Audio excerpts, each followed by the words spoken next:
আরো কিছুর জন্য অপেক্ষা করা উচিত বলো? কি রে ঝিল, হয়েছে তোর? কি বলেছিলিস?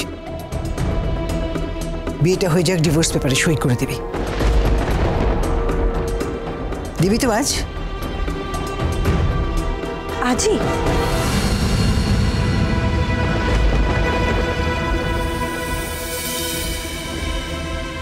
তখন তো সেটাই বলেছিলি, নাকি বিয়ের পর হট করে তুই পাল্টে গেলি?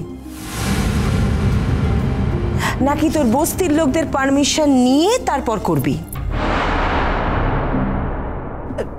না না, মানে কাগজ রেডি হয়ে গেছে এটা আমি জানতাম না। রেডি থাকলে দাও, আমি এক্ষুনি সই করে দিচ্ছি। আরে খবরদার খবরদার, এই ভুলটা করতে যাস না। এই মেয়ে পাড়ায় গিয়ে বলবে যে রাতে বিয়ের পরেই ডিভোর্স করে দিয়েছে। হ্যাঁ, ওই বিয়েটা লোক দেখানো ছিল, তখন আর একটা হুজ্জতি সামনে পড়তে হবে। আমি কাউকে কিচ্ছু বলতে যাব না, আমাকে নিয়ে কারোর কোনো চিন্তা নেই। তবে বস্তিতে ফিরে গেলে ওরা সবাই হয়তো বলতে পারে তোমরা সবাই আমাকে তাড়িয়ে দিয়েছো, এই বাড়িতে আমাকে জায়গা দাওনি। তখন আমি যাই বলি না কেন কেউ আমার কথা মানবে না, আমার কিচ্ছু করার থাকবে না। আমার জন্য যেমন তোমরা সবাই বিপদে পড়ে গেছো, তোমাদের অসুবিধে হচ্ছে, তেমন আমারও তো অসুবিধে হচ্ছে। তোমার আবার কিসের অসুবিধে? কেন? এই বিয়েটা হোক সেটা তো আমি কখনোই চাইনি। আমি তো নিজের মনের ইচ্ছেতে এখানে এসে পড়িনি। তাই নাকি? তুমি তো নিজের সিঁদুর নিয়ে আমার কাছে চলে এসেছিলে, আর তারপর আমাকে বললে পরিয়ে দিতে। তোমার ইচ্ছে ছিল তাই বলেছ?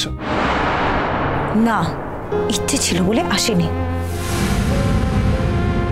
আমি বাধ্য হয়ে এই ডিসিশনটা নিয়েছি। মনে পড়ছে না? ওরা ওরা তোমাদের সবার অনেক ক্ষতি করে দিতে পারতো। ওরা নার্সিংহোম ভাঙচুর করতে চাইছিল। আমি ভাবলাম ওখানে তো অনেক রোগী আছে, পেশেন্টদের যেন কোনো ক্ষতি না হয়, তাহলে তোমরা সবাই আবার অনেক বিপদে পড়ে যাবে। আর বস্তির লোকেরা যদি নার্সিংহোমে একবার ক্ষতি করা শুরু করে দেয়, পুলিশ চাইলেও আটকাতে পারবে না, কিচ্ছু করতে পারবে না কেউ। সেই জন্য ওই মুহূর্তে সবাইকে ঠান্ডা করার জন্য আমি এই কথাটা বলেছিলাম, কিন্তু কেউ তো আমার পুরো কথাটা শুনলই না। আমাকে কথা বলার কেউ কোনো সুযোগই দিল না, সবাই শুধু খারাপ খারাপ কথা বলে যাচ্ছে আমাকে। আমি কারোর ক্ষতি করতে চাই না, আমি শুধু একটাই কথা সবাইকে মনে করিয়ে দিতে চাই, আর যাই হোক আমি এই পরিবারের নুন খেয়েছি। আমার মা তোমাদের বাড়িতে কাজ করে, আমার বাবা তোমাদের টাকায় সংসার চালায়। আমি কোনোদিনও কল্পনাও করতে পারবো না তোমাদের ছেলের কোনো ক্ষতি করব, তোমাদের পরিবারের কোনো ক্ষতি করব। তাই তোমাদের ওই বিপদের মুখ থেকে বাঁচানোর জন্য যদি কোনো সিদ্ধান্ত নিয়ে থাকি, সেটা আমার দোষ।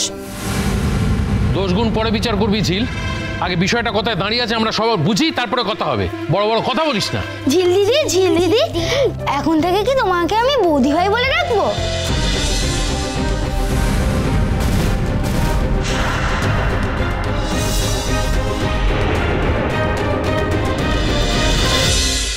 ভোলে বাবা পার করেগা, সোম থেকে রবি প্রতিদিন বিকেল 5:30টায় স্টার জলসায় ও জিও হটস্টারে।